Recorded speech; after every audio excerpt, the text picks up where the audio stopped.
Good evening everyone. Good evening, good evening.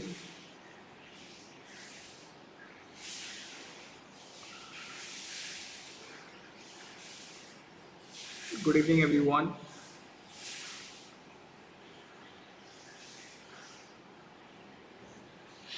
Good evening everyone. Good evening. So, voice audio video दोनों clear है, वो तो दिख ही रहा है, मैंने चेक कर लिया. चलो अब स्टार्ट करते हैं. सो हमें अपने next lecture basically on for the mains class. ठीक है, तो हम जहाँ पर उससे छोड़ा था लास्ट क्लास में, तो अगर आप किसी भी तरह से पीछे रह गए तो लास्ट क्लास कर लेना आफ्टर दिस क्लास. ठीक है, तो लास्ट क्लास में हमने बेसिकली ऑटो और डीजल थोड़े बहुत बेसिक नेचर उनका देख लिया था. आज बेसिकली डुअल देखना है और डीजल फ्यूल इंजेक्शन पे जो क्वेश्चंस आए हुए हैं, civil service, engineering service and forest service mains के क्वेश्चंस वो हम देखेंगे. ठीक है, तो this session is basically mains की क्लासेस हैं, तो सेशंस में नॉर्मली हम ज़्यादा क्वेश्चन डील करेंगे और उसके अराउंड जो क्वेश्चन है वो. ठीक है, तो I just brief you what is going on. ठीक है, with this whole session. So as you know about me, ठीक है, this is my qualification. As you can see, almost all the exam cleared and got good ranks and pass out from ISC Bangalore, having more than 7 years of experience. And अगर आपको for this mains class or after this class, after this any examination, if you want to connect with me, you can connect me through the Unacademy Plus subscription by using the code MECA. ठीक है, this code is basically just to tell you that one very simple thing कि आपको किसके under किसकी guidance में आना है. तो एवरी डे हम जो पढ़ते हैं उसके हिसाब से वो चलेगा. ठीक है, यस अभी डाउट मैं ले लेता हूँ. ये सारे सब्जेक्ट्स मैंने डील करें, इनमें से मोस्ट ऑफ सब्जेक्ट मैंने कंप्लीट भी कर दिए, प्लस के अंदर काफ़ी सब्जेक्ट चल रहे हैं. एक सब्जेक्ट है इसमें हीट एंड मास ट्रांसफर, जो मैंने यूट्यूब पे भी स्टार्ट रखा हुआ है. ये आज नहीं हुआ है बिकॉज मेंस की क्लास ये ज़रूरी है. ये अभी क्लास क्योंकि मेंस का एग्ज़ाम भी आ रहा है, तो ये क्लास होने के बाद I will give you the brief understanding of this subject also, that will be again a complete course. ठीक है, फॉर आइकॉनिक सब्सक्रिप्शन जो बेनिफिट्स है वो लास्ट में बताऊंगा, पर iconic subscription when you are going for any subscription, कभी भी जाओ तो लॉन्गर सब्सक्रिप्शन में जाओ, बिकॉज गेम इज थोड़ा लॉन्गर है गेम. ठीक है, क्योंकि सिर्फ ये नहीं है कि आपने एग्जाम क्लियर कर लिया, इंटरव्यू की भी बात है. So when you use the code मेका you will get the discount and everything. Maximum discount जो मिलता है इस कोड से आपको मिल जाएगा and you will get this subscription. This is the subscription fees you will get. And if you go for longer time तो obviously पर मंथ का सब्सक्रिप्शन फीस कम रहता है. प्लस के और आइकॉनिक में डिफरेंस में मेजर डिफरेंस ये है कि आइकॉनिक में आपको एक पर्सनल कोच मिल जाता है, बाकी ऑलमोस्ट सब चीज़ें सेम रहती हैं. एंड थोड़े से सेशंस, एडिशनल सेशंस आपके लिए जाते हैं सो दैट आपकी इनिशिएटिव ज़्यादा हो. और special class initiative is most important. जितने भी लोग किसी भी एग्जाम की प्रिपरेशन कर रहे हैं तो स्पेशल क्लास का फीचर को मत खोना, क्योंकि यहाँ पर मैं आपको ऑलरेडी बहुत सारी स्पेशल क्लास देता हूँ. अभी लास्ट मैंने स्पेशल क्लास करी थी, वो भी बहुत इंपॉर्टेंट थी, और आगे और भी स्पेशल क्लासेस होंगी. So that is much more beneficial to you guys. ठीक है, तो उसको बिल्कुल भी छोड़ने की ज़रूरत नहीं है. स्पेशल क्लास तो आप जितना बेनिफिट उठा सको उतना उठा लो, ऑल आर फ्री. ठीक है, अभी एक कॉम्बैक्ट होने वाला है. If you want subscription to get lower cost और आपकी तैयारी थोड़ी बहुत है या फिर आप थोड़ा बहुत नॉलेजेबल रखते हो, तो please give this combat, you will get a scholarships. ठीक है, तो ये स्कॉलरशिप देने की अच्छी स्कीम है, उसको यूज़ करो, गेट मैक्सिमम स्कॉलरशिप. गुडीज़ भी मिल रही है, वो अलग कहानी. एंड वाइब्रेशन कोर्स की जहाँ तक बात है, ये मैंने आज स्टार्ट कर दिया है. आज से वाइब्रेशन प्लस पे मैंने स्टार्ट किया है, और HMD मैंने कल स्टार्ट किया था ऑन यूट्यूब. तो ये कोर्स का बेनिफिट ले सकते हो. ठीक है, थैंक यू. ठीक है, तो ये हो गया आपका बेसिक. अभी मैं चलता हूँ कि कल हमने क्या पढ़ा था. ठीक है, कल हमने क्या पढ़ा था और कल न्यूमेरिकल्स क्या क्या और करने हैं हमें और क्या चीज़ें आगे देखनी है. ठीक है, ओके, यस विक्रम सिंह पक्का क्लासेस होंगी ऑन दैट पार्ट ऑल्सो. आपको बताने की जरूरत नहीं है, मैं सारी क्लासेस पे ले लूँगा. ठीक है, पूरा टॉम चल रहा है. टॉम का वाइब्रेशन पार्ट है, मैंने सेपरेट कर दिया, उसको पढ़ा रहा हूँ. गैप ले लिया क्योंकि मैकेनिक्स जिन्होंने कर लिया वो ये पार्ट कर सकते हैं, और मैकेनिकल सिविल कॉमन टॉपिक था इसलिए मैंने उसको अलग कर दिया है. ठीक है, अब IC इंजन में आते हैं तो हमारे पास 3 साइकिल है, auto, diesel and dual combustion cycle. Compression ratio क्या क्या रहते हैं मैंने इसका बताया था, प्रैक्टिकल सिग्निफिकेंस भी देखेंगे कल जाके कि सर ऑटो का 6 to 12 बोला है ठीक है, ठीक है 6 to 12 बोला है और बोलते हैं प्रैक्टिकली कि टुवर्ड 6 रहना चाहिए, लोअर एंड रहे तो ज़्यादा अच्छा है। क्यों ज़्यादा अच्छा है, क्या रीज़न है उसके पीछे, ऐसा क्यों करते हैं। डीजल में बोला कि 16 to 22 रहना चाहिए, हायर रहना चाहिए, जितना हायर रहेगा उतना अच्छा है। भाई क्यों करते हैं ऐसा, ये प्रैक्टिकल चीज़ें अभी हम थोड़ी देर के बाद उसको जानेंगे। और डुअल कंबशन साइकिल में 12 to 16 रहता है, ठीक है। और वो डुअल बेसिकली इसके नेचर से बनती है। बेसिक मैंने चीज़ें आपको बता दी कल की क्लास में, तो जिन्होंने नहीं करी वो जरूर कर लेना। ऑटो साइकिल मैंने बता दी, ऑटो साइकिल पे जितने भी क्वेश्चन आए थे वो मैंने डिस्कस कर लिए। एक इंजीनियरिंग सर्विस मेंस का क्वेश्चन था, ठीक है, एक फॉरेस्ट सर्विस का क्वेश्चन था, दोनों क्वेश्चन डिस्कस कर लिए। फॉरेस्ट सर्विस 13 का मेंस का क्वेश्चन है, एक सिविल सर्विस का भी है, ठीक है, सिविल सर्विस का भी है, वो भी मैं अभी डिस्कस कर लूँगा बिकॉज वो भी अच्छा क्वेश्चन है, ठीक है। तो इससे जो क्वेश्चन आते हैं वो दे आर गुड क्वेश्चन, ठीक है, ईजी क्वेश्चन पर गुड क्वेश्चन, तो आप जरूर वो कर सकते हो। बाकी में जो मेजर क्वेश्चन मैंने देखे हैं जो आते हैं सिविल सर्विस में वो हीट बैलेंस शीट पे आते हैं। तो हीट बैलेंस शीट आने वाला है, बहुत जल्दी आने वाला है, ठीक है, heat balance sheet. So get to know कि हीट बैलेंस शीट में हमें क्या क्या करना पड़ेगा, ठीक है। हीट बैलेंस शीट हम देख लेंगे, क्लियर, ठीक है। तो ऐसे क्वेश्चंस हम कर रहे हैं, इस समय क्वेश्चन का ही गेम है। और बाकी सिविल सर्विस में थ्योरेटिकल पार्ट आ रहे हैं वो मैं डिस्कस कर रहा हूँ over the period of time, कुछ चीज़ें। और एक सिविल सर्विस में एक ही एडिशनल पार्ट रहता है, दैट इज कार्बोरेटर, ठीक है, कंपेयर टू इंजीनियरिंग सर्विस। तो अभी इंजीनियरिंग सर्विस का मेंस है, लेकिन इसके लास्ट क्लास में मैं कार्बोरेटर डील करूंगा separately, only carburettor I am going to deal, ठीक है। तो that is going to give you extra added advantage जो लोग सिविल सर्विस के लिए तैयारी करेंगे। तो मैं तो कहूँगा कि कर लो, बहुत फायदा रहेगा इससे। चलो, तो कल हमने ये सारी क्लासेस देखी, डीजल साइकिल हमने समझा, डीजल साइकिल का पार्ट समझा। आज मुझे आपको बताना है what you mean by fuel injector, ठीक है। एक बार फ्यूल इंजेक्टर समझ लेते हैं। क्वेश्चन भी किया था हमने 2018 का, शायद किसका क्वेश्चन था, फॉरेस्ट सर्विस का था। सिविल सर्विस का भी क्वेश्चन कराता हूँ अभी, ठीक है। फिर ये क्वेश्चन हम कर पाएंगे जो नेक्स्ट क्वेश्चन से, ठीक है। Okay, I am going to add the page, please check, ठीक है। हाँ रमन सिंह बताओ सर, इन टर्बो चार्जर में आप बताए थे कि VA is much more than VS, then effectively volumetric efficiency more than in condition पे पिस्टन के पोजीशन कहाँ पे होगी इंजन सिलेंडर में। यस नहीं, उस समय नहीं होगा। चलो ये अभी टर्बो चार्जर्स में आएगा ही मेंस का, तो तब कर लेंगे रमन, ठीक है, डोंट वरी। अभी तो देखना ध्यान से sir, carburettor sorry fuel injector as a topic separate topic है, ठीक है, fuel injector, and it is very very very important for almost all kind of state service examination. जितने भी स्टेट सर्विस एग्जामिनेशन है सबके लिए हाईली इंपॉर्टेंट है। तो इस पर 2 स्टार 3 स्टार लगा लो, बिकॉज जो सबसे इंपॉर्टेंट टॉपिक्स है उनमें से एक इंपॉर्टेंट टॉपिक ये है, ठीक है। तो ध्यान से देखना, ठीक है, कॉन्सेप्चुअली ध्यान से समझना कि what you mean by fuel injector, इसका पर्पस क्या होता है, ये कैसे वर्क करता है, क्या कॉन्सेप्ट रहता है इसके पीछे। सर मैंने अभी एक कॉन्सेप्ट देखा कि बेसिकली फ्यूल इंजेक्टर की जरूरत तब पड़ती है जब मुझे किसी हाई प्रेशर रीजन में फ्यूल को भेजना है।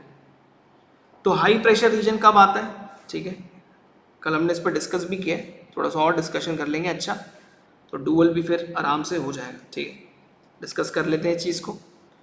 सर फ्यूल इंजेक्टर बेसिकली हमारा जो मेनली यूज़ होता है वो इस कंडीशन में होता है जब आप ऑलरेडी कंप्रेशन कर चुके हो, कंप्रेशन हो गया इंजन के अंदर, कंप्रेशन हो गया, और उसके बाद आप क्या करने वाले हो, कंप्रेशन के बाद आप क्या करने वाले हो, आप फ्यूल को सप्लाई करने वाले, ठीक है। तो मैंने आपको बोला था जब कंप्रेशन हो जाता है, स्पेशली इन डीजल इंजन्स, ठीक है, आजकल तो पेट्रोल इंजन में भी इंजेक्टर यूज होने लग गया, कैसे होता है वो भी मैं बताऊंगा आपको, कहाँ इंजेक्टर लगेगा, ठीक है। इसको बोलते हैं fuel injector, this is fuel injector. अब मुझे इसकी अंडरस्टैंडिंग लेनी है, what you mean by fuel injector, what you mean by this device, और इस पर थियोरेटिकल क्वेश्चन आएगा तो क्या आएगा, ठीक है, कॉन्सेप्चुअल क्वेश्चन आएगा तो क्या आएगा, बहुत प्यार से समझना। अब ध्यान समझना, सर मैंने कंप्रेशन कर दिया, पिस्टन यहाँ पर है TDC के बहुत क्लोज, या आप बोल सकते हो प्रैक्टिकली TDC के बहुत क्लोज होता है, थ्योरेटिकली TDC पे ही होता है। So when the piston reaches after the compression और during the end of the compression, ठीक है, गुड गुड। अभी तक देखो ध्यान से, during the end of compression, जब ये बॉटम डेड सेंटर से कंप्रेशन हो रहा था, अब आपको क्या पता है, आपको पता है कि सर बॉटम डेड सेंटर से when you are going for compression stroke, when you are going for compression stroke, compression stroke के लिए जब मैं जाता हूं, so the compression ratio of the diesel engine, the compression ratio of the diesel engine is actually around 16 to 22, 16 to 22, ठीक है, it is around 16 to 22, ठीक है, 16 to 22 रहता है, ठीक है, काफ़ी हाई कंप्रेशन रहता है, काफ़ी ज़्यादा हाई कंप्रेशन रहता है, ठीक है, सबको पता ही है, ये कॉन्सेप्ट तो पता ही रहता है। नहीं, ट्रांसफर क्लास होगी, डोंट वरी अबाउट, ठीक है।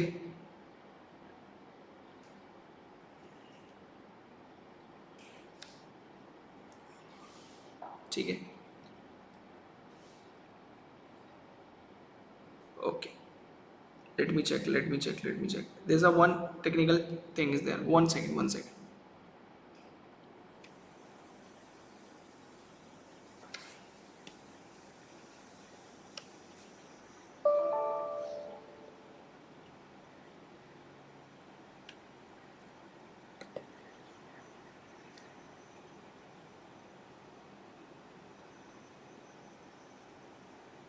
नो इंस्टेंट, ठीक है, अब ठीक है,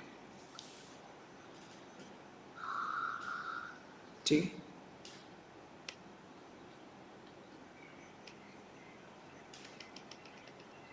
वही बारी आ जाता हूँ इंजेक्टर पे, प्लीज देखना आप ध्यान से, ठीक है।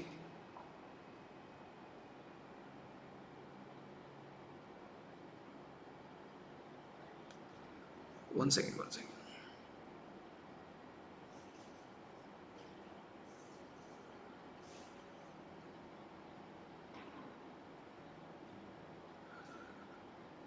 ओके,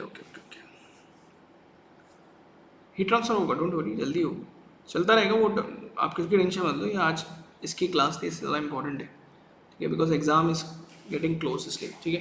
अभी तो देखना ध्यान से, कंप्रेशन के बाद the pressure inside that chamber, is very very high, ठीक है, pressure inside the chamber is very very high, एक मिनट,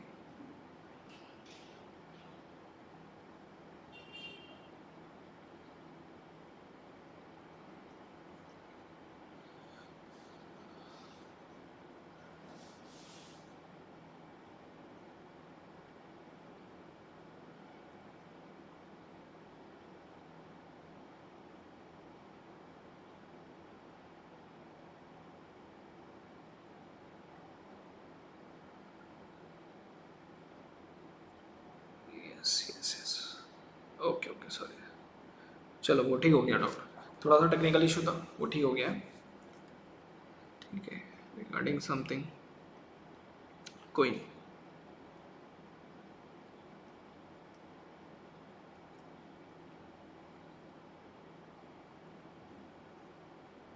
चलो।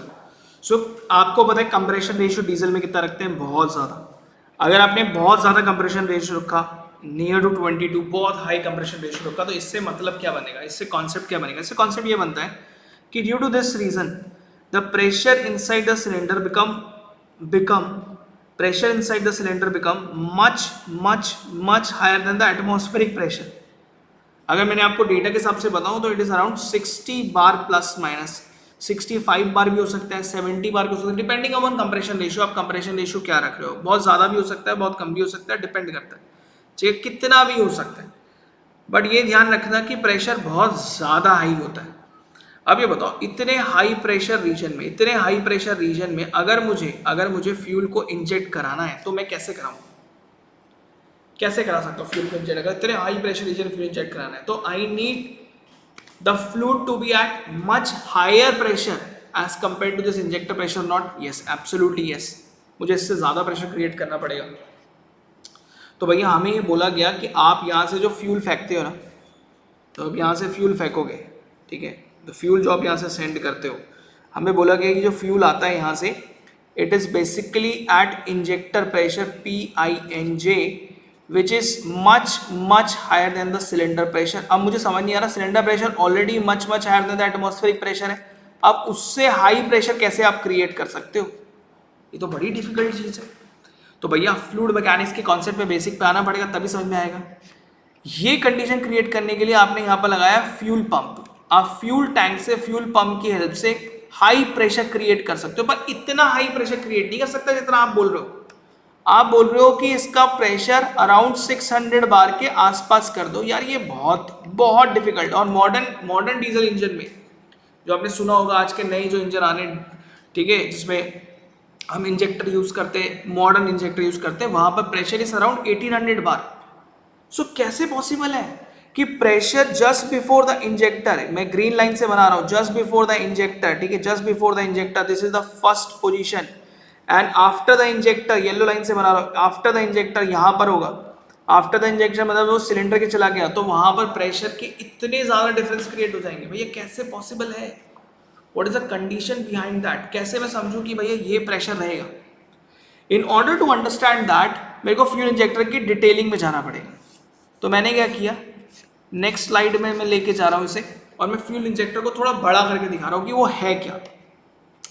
तो जब मैं फ्यूल इंजेक्टर की डिटेलिंग में गया, so as a fuel injector को मैं थोड़ा थोड़ा सा बड़ा मॉडिफाई करके, थोड़ा एनहांस करके दिखा रहा हूं, ठीक है, फॉर द अंडरस्टैंडिंग। भैया ये रहा फ्यूल इंजेक्टर, तो आपको कॉन्सेप्चुअल नॉलेज मिलेगी बहुत तगड़ी,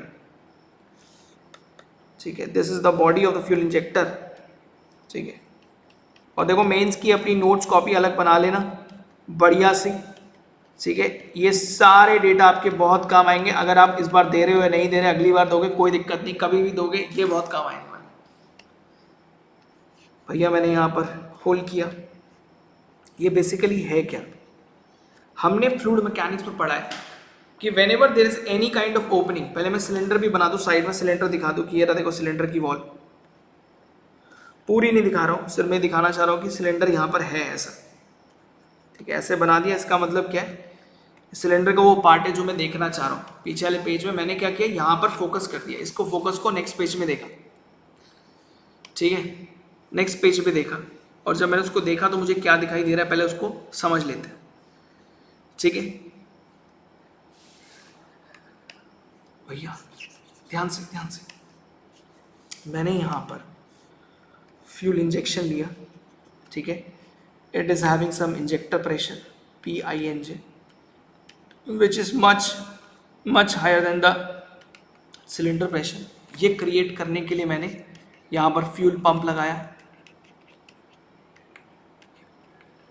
यहाँ पर मैंने फ्यूल पंप लगाया, ठीक है।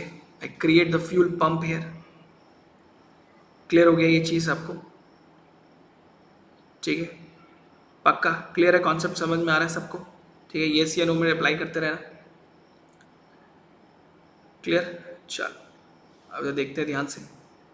जब मैंने इसमें फ्यूल लगाया, ठीक है, पंप लगाया, अब मैं इसे चला रहा हूँ, ठीक है, अब मैं इसे लेके जाऊँगा कि भाई ये कैसे रिएक्ट करेगा, कैसे चलेगा, ठीक है। In order to understand that part, भैया मैंने इसमें एक एक चीज़ क्रिएट करी, उसको बोलते हैं ओरिफिस।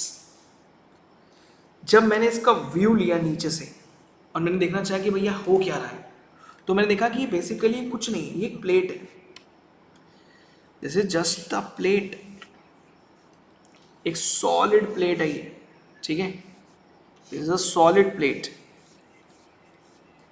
ठीक है, एक सॉलिड प्लेट है। इस सॉलिड प्लेट में अगर मैं इसे नीचे से व्यू करता हूँ इंजेक्टर को, तो एक सॉलिड प्लेट मिलती है। इस सॉलिड प्लेट में बीच में एक बहुत ही छोटा सा होल है, और उस होल को क्रिएट करने के लिए मैंने यूज किया ड्रिल। अब जब भी मैं ड्रिल यूज करूंगा तो यहां पर क्या बनेगा, यहां पर क्या बनेगा, रफ ओपनिंग बनेगी। So basically there is a rough opening of the orifice, ठीक है।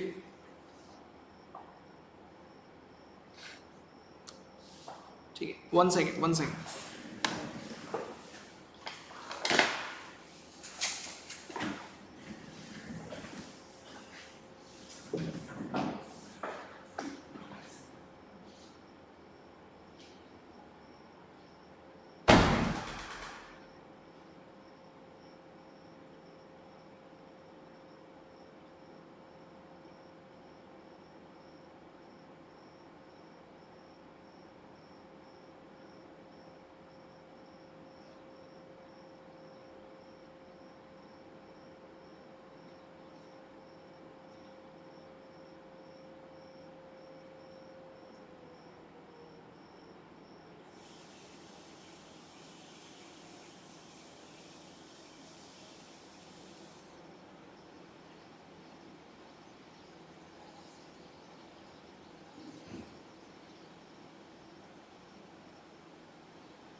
Sorry, there's a technical problem is there.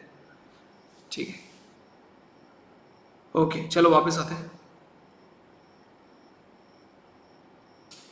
अभी तो देखना, so there is a rough opening of orifice. एक रफ ओपनिंग मैंने क्रिएट करी ओरिफिस में। इसका डायमीटर मैं आपको बता दूं, diameter of the orifice is 0.75 mm plus minus होता है। तो आप डायमीटर से इमेजिन कर सकते हो कितना माइन्यूट डायमीटर है, बहुत छोटा सा डायमीटर होगा 0.75 mm प्लस माइनस। ज़्यादा भी हो सकता है, मतलब 1 mm भी हो सकता है, उससे कम भी हो सकता है, 0.5 mm भी हो सकता है। तो 0.5 mm का डायमीटर बहुत अच्छा रहता है, पर उसके लिए मल्टीपल होल्स करने पड़ेंगे। तो मल्टी होल इंजेक्टर सिस्टम उसे कहते हैं। घबराने से होती है, ऐसा एक बार क्वेश्चन पूछा हुआ, मल्टी होल क्या होता है। मल्टी होल में मतलब एक नहीं होगी ओपनिंग, कई सारी ओपनिंग होगी बहुत छोटे छोटे डायमीटर की। ठीक है, सिंगल होल में थोड़ा सा डायमीटर बढ़ाया जाता है, लेकिन एक लेवल से ऊपर डायमीटर नहीं बढ़ाना। क्यों? अब आप इसको फील करो। अब आप सोचो, अगर इतने अमाउंट ऑफ फ्लूइड, ये जो आपको एरिया दिख रहा है, इस एरिया में अगर बहुत सारे फ्लूइड आके नीचे आके टकराएंगे, सो कितना फ्लूइड क्रॉस कर पाएगा अगर आप फील करोगे तो। सर अगर मैं इस पूरे सेक्शन में बात करूं और सब पे जाके फ्लूइड टकराएगा, क्रॉस बना रहा हूं उसके नाम का, फ्लूइड टकरा रहा है, तो फ्लूइड ब्लॉक हो जाएगा।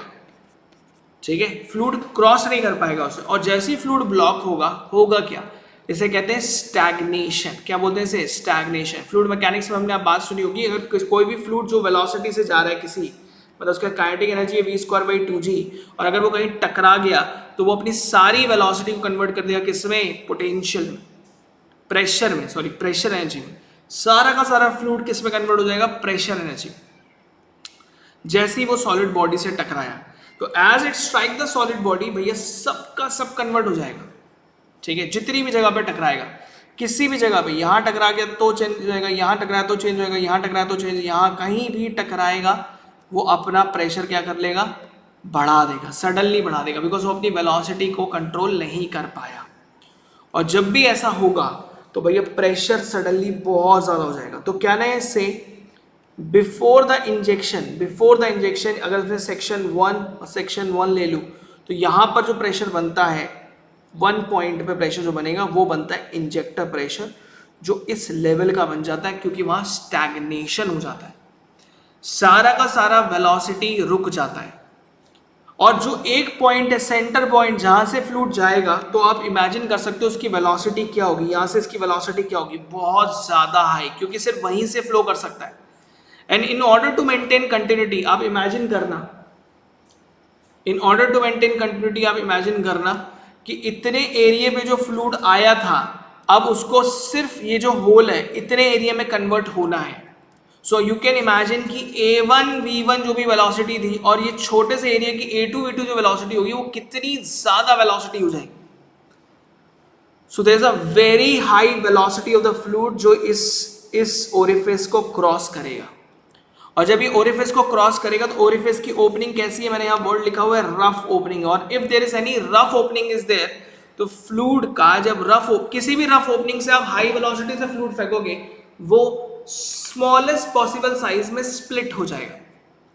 और जैसे ही वो स्प्लिट होगा, छोटे छोटे पार्टिकल में डिवाइड होके नीचे सिलेंडर के अंदर घुसेगा। समझ में आया या नहीं आया? छोटे छोटे पार्टिकल में वो डिवाइड हो जाएगा, छोटे छोटे पार्टिकल में डिवाइड हो जाएगा, बहुत ही छोटे छोटे पार्टिकल में डिवाइड हो जाएगा। और इस प्रोसेस को हम कहते हैं एटोमाइजेशन।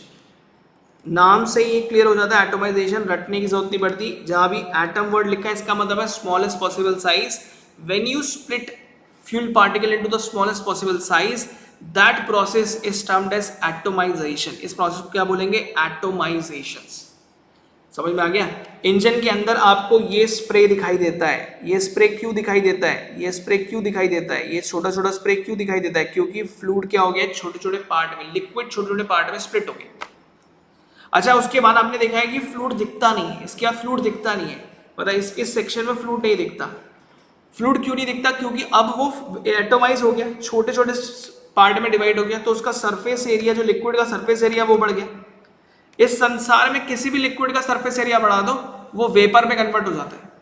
तो इस प्रोसेस को बोलते हैं वेपराइजेशन। वेपराइजेशन का मतलब क्या है कि भैया जैसे ही आपने उसे छोटे छोटे सरफेस एरिया में बांटा तो जो लिक्विड फ्यूल पार्टिकल है they convert into what, it's vapour form.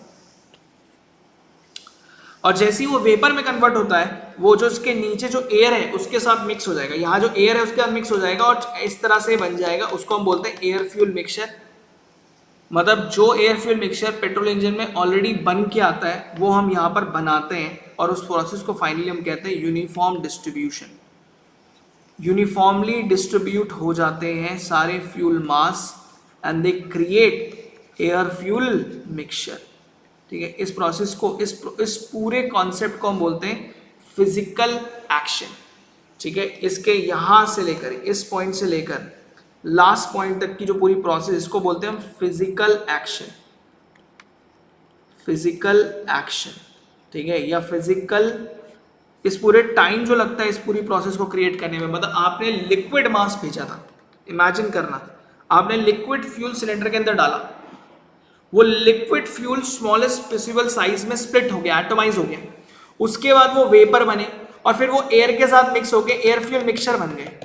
ये पूरी प्रोसेस को होने में टाइम लगता है और इस पूरे टाइम को बोलते हैं फिजिकल डिले, जिसके अंदर प्रोसेस कौन कौन सी है, 3, atomisation, vaporisation, uniform distribution to create air fuel mixture. तो कल मुझसे कोई पूछेगा what is the definition of fuel injector, तो मैं उसे बता सकता हूं। तो fuel injector is a device which create very high pressure and as the opening of the injector is rough, which convert the liquid fuel mass into the smallest possible size, and that process termed as atomization. After atomization, the fuel mass has actually changed its phase from liquid to vapor. This process termed as vaporization. And after, as it become vapor, it mixes with the air to create air fuel mixture. In this process is termed as uniform distribution. So this is the whole concept of fuel injector. अब मैं conceptually यहां पर जा रहा हूं, ठीक है, conceptually यहां पर जा रहा हूं। What I want to know at second point, second section, what is the pressure. भैया जैसी कोई भी फ्यूल मास किसी भी सिस्टम में आ गया, मतलब सिलेंडर के अंदर आ गया, तो भैया वहां का प्रेशर वही होगा जो सिलेंडर का प्रेशर है, मतलब जो उसके एटमॉस्फेयर का प्रेशर है। आपके ऊपर वही प्रेशर लग रहा है जो इस समय आपके एटमॉस्फेयर का प्रेशर, अलग से नहीं लग सकता, सेम प्रेशर ही लगता है, अलग नहीं लगेगा, सेम प्रेशर लगेगा। क्या कॉन्सेप्ट समझ में आया नहीं यार? ठीक है, you will gate always the same pressure, you will gate always the same concept. ठीक है, कुछ भी अलग नहीं लगने वाला है, हमेशा सेम लगेगा। ठीक है, पक्का? Okay, one second, another technical problem is there, one minute.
Sorry sorry sorry sorry,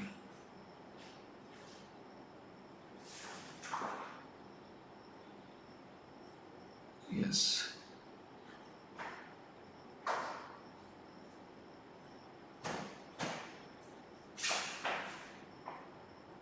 technical issues आते हैं, अब वो ठीक हो गए, रिजॉल्व कर दिया मैंने, ठीक है। चलो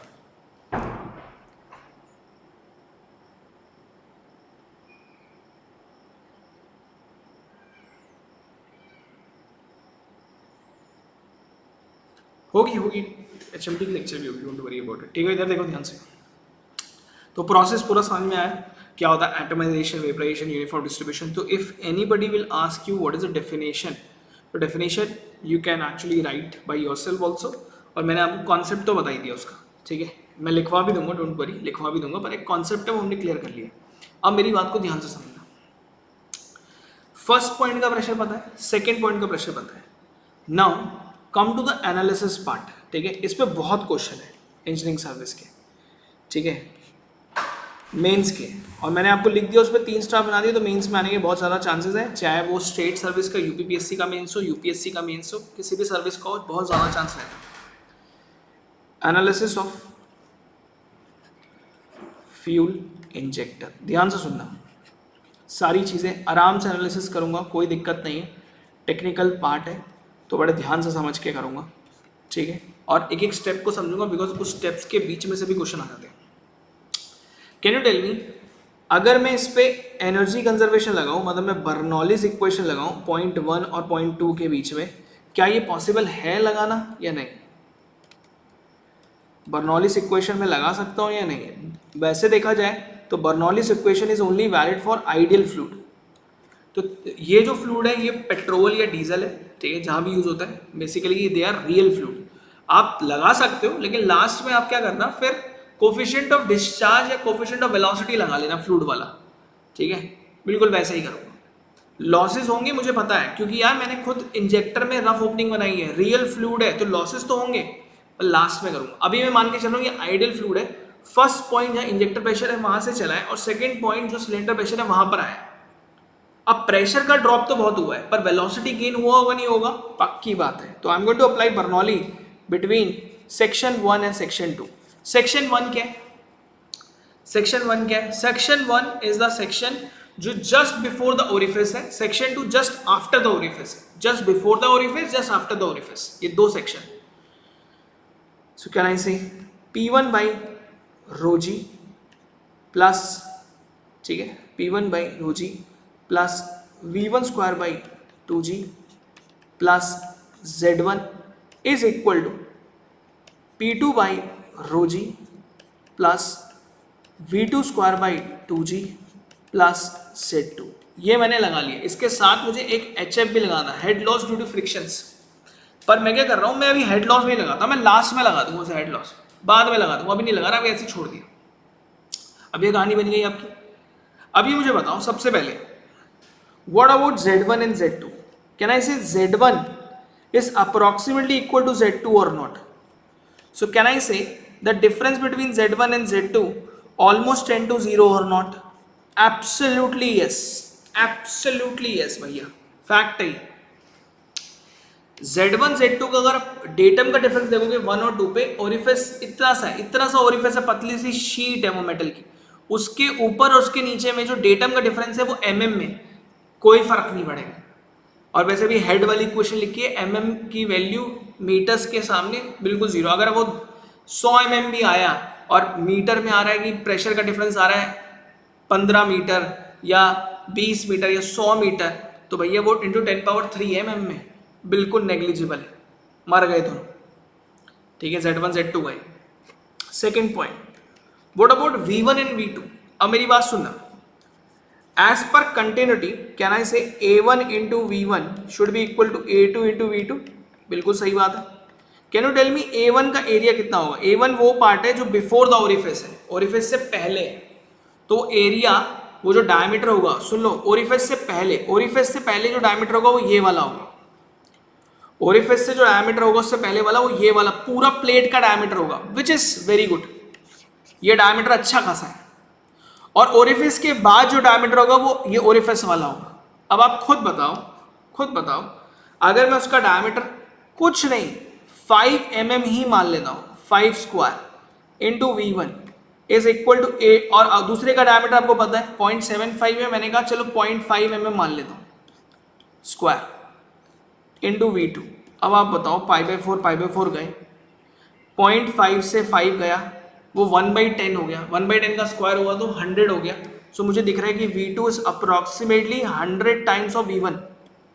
अब आप बताओ कि अगर मैं V2 का स्क्वायर कर दूंगा so it become much much higher than the V1 square और नॉट? Absolutely yes. अरे बोलो ये बात समझ में आ रही है नहीं आ रही? पहले बताओ, जल्दी से बताना, समझ में आ रही है वाली बात? भैया जब इतना बड़ा डिफरेंस है वेलोसिटी में, सो क्या मैं बोलूँ नेग्लिजिबल है? क्या बोलूँ V1 वेलोसिटी नेग्लिजिबल है V2 के सामने? मतलब बिफोर द ओरिफिस फ्यूल की वेलोसिटी नेग्लिजिबल है, आफ्टर द ओरिफिस बिल्कुल नेग्लिजिबल है। फील ही नहीं होगा आपको, ऐसा लगेगा जीरो है। अगर इन दो डेटा को साथ में ले लूँ तो क्या मैं बर्नौली इक्वेशन ये लिख सकता हूँ कि P1 by rho g, V1 square negligible है, Z1 Z2 कट गए, is equal to P2 by rho g plus V2 square by 2G। क्या लिख सकता हूँ? Yes, I can write this. क्या समझ में आया सबको? और अगर मुझे V2 लिखना पड़ा तो V2 स्क्वायर अगर मैं पूरा लिखता हूँ V2 स्क्वायर बाई 2G तो वो कुछ नहीं है, P1 minus P2 divide by rho g, यही है। G से G कैंसिल आउट और मुझे V2 मिल गया। ध्यान से देखना मैंने V2 क्या लिख रहा हूँ, नेक्स्ट लाइन में लिखता हूँ ताकि क्लैरिटी आए। What is V2? V2 is the velocity of the F लिख दिया, fuel। V2 is the velocity of the fuel which is equal to under root 2 times the P1 minus P2। P1 कौन सा pressure है?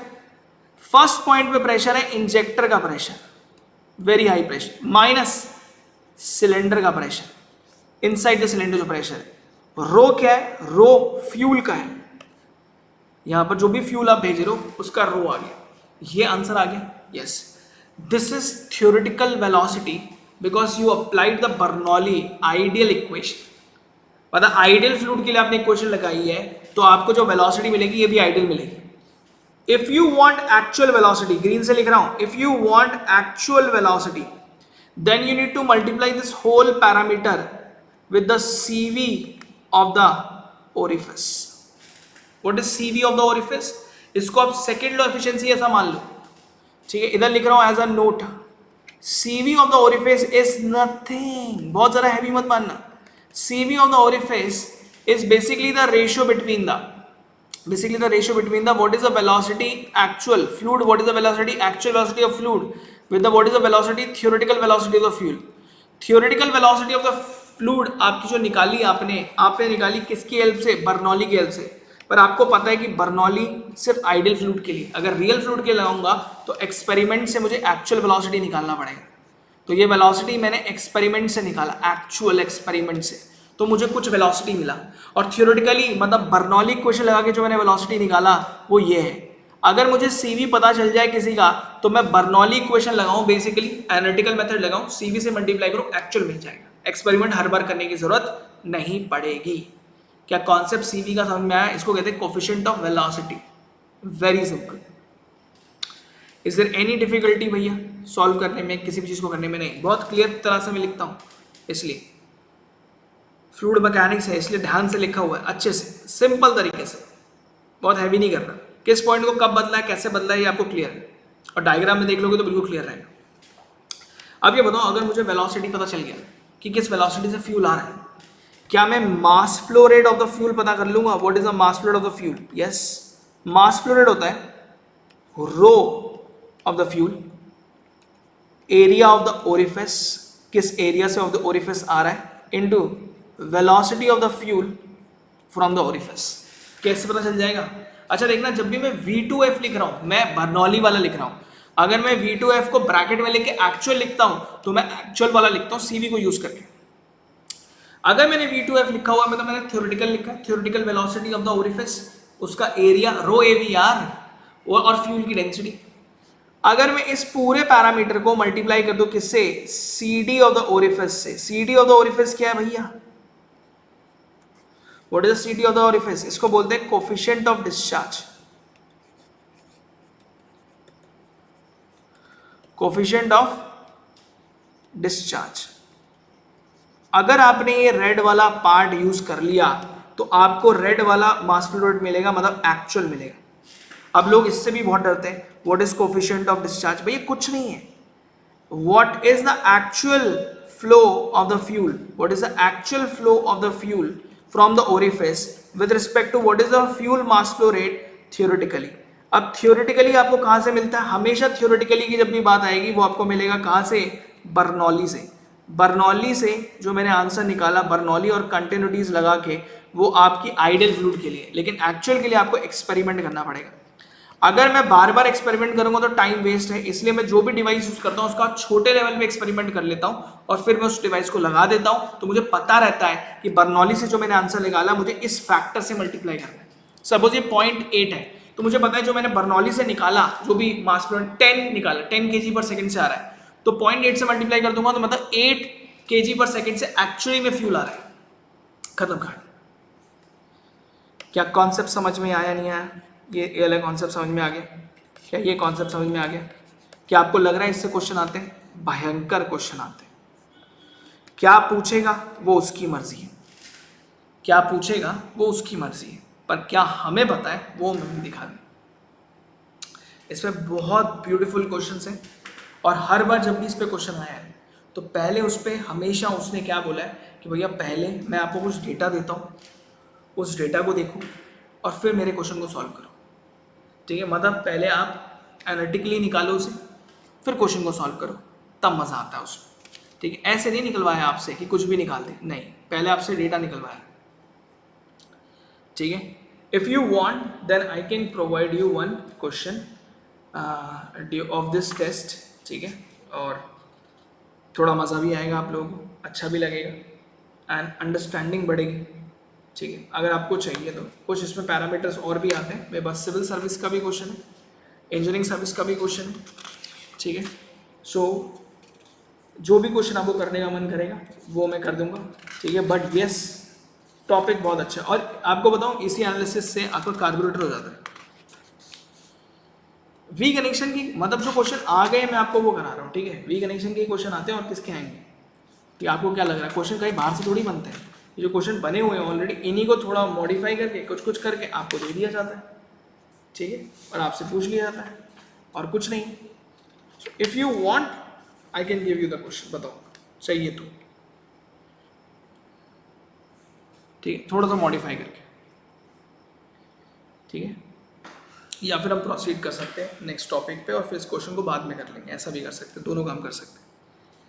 ठीक है, बहुत सारे option हैं आपके पास अवेलेबल, आपको क्या करना है बता दो, क्योंकि क्वेश्चन मैंने अभी लिखा नहीं हुआ है। लिखा हुआ है मैं आपको बाद में दे पाऊँगा, अभी नहीं दे पाऊँगा क्योंकि मैंने अभी लिखा नहीं हुआ है। ठीक है, ये लिखा हुआ तो मैं आपको कल दे पाऊँगा, क्योंकि इसमें थोड़ा सा डेटा और थोड़े समझने बहुत ज़रूरी है, तो बेटर रहेगा अभी इस कॉन्सेप्ट को यहीं पर रोक देते हैं। ठीक है, बिकॉज क्या है ना, डुअल और हो जाए तो बेटर रहेगा कि ये क्वेश्चंस को करने में थोड़ा और मज़ा आएगा आपको। मैं सिविल सर्विस का क्वेश्चन नहीं कराऊंगा, सीधा 30 मार्क्स का 2004 का है और एक 2016 का है, दो क्वेश्चन है बड़े अच्छे अच्छे, वो दोनों क्वेश्चन सिविल सर्विस के जो है वो मैं करवा देता हूँ। ठीक है, पता आपको अच्छा लगे।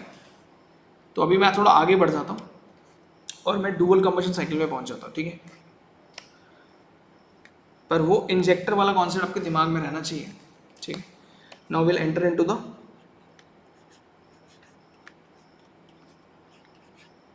ठीक है डुअल कंबशन साइकिल।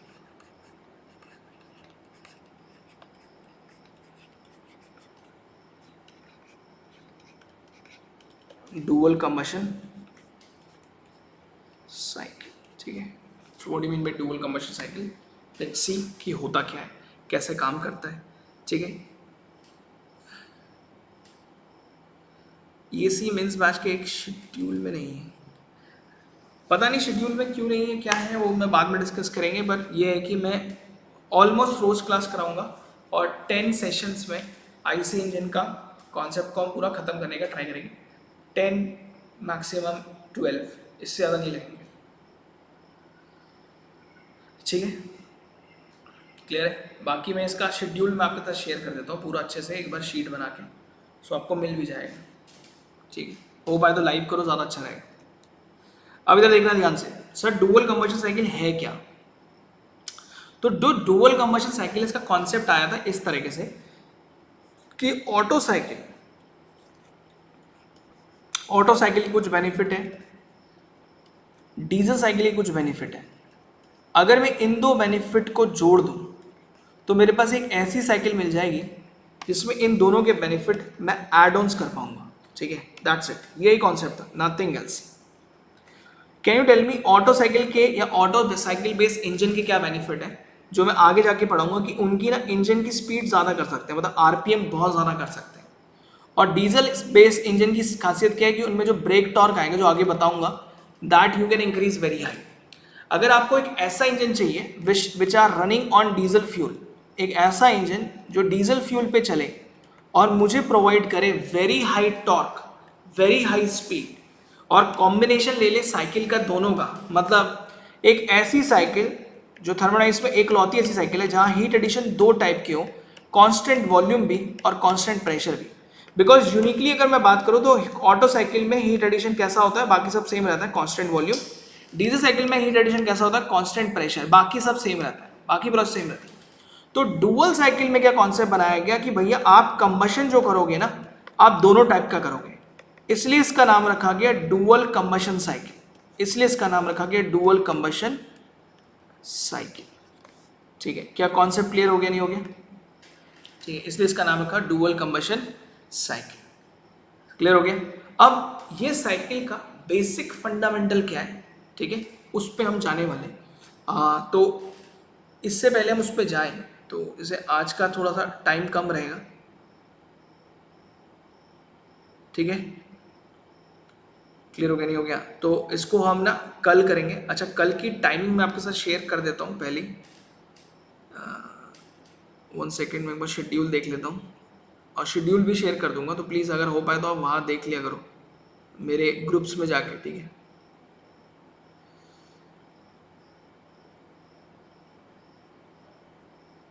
ओके, कल आपका 3:30 से ये सेशन चालू होगा। ठीक है, दोपहर में आपका 3:30 से ये सेशन चालू होगा। सो वो आके आप प्लीज़ कर लेना। ठीक है, 3:30 से होगा, तो दिमाग में रखना, और वो यहीं से स्टार्ट होगा। हाँ, प्लेलिस्ट मैं बनवा रहा हूँ, प्लेलिस्ट भी मिल जाएगी, बट ट्राई करो कि लाइव करके से ख़त्म करो, तो इंटरेस्ट भी बहुत बना रहेगा, चीज़ें बहुत अच्छी हो जाएंगी, डाउट भी यहीं कहीं क्लियर कर लेंगे। बिकॉज मेंस का बैच बड़ा यूनिक होता है, बड़ी बार बार नहीं बनता है, इसलिए कल तो जो सेशन लेंगे वो हम थोड़ा ज़्यादा बड़ा लेंगे। तो 3 घंटे का कल सेशन रखूँगा marathon time, so that maximum cover हो पाए। ठीक है, ओके, चलो, थैंक यू, बाय बाय।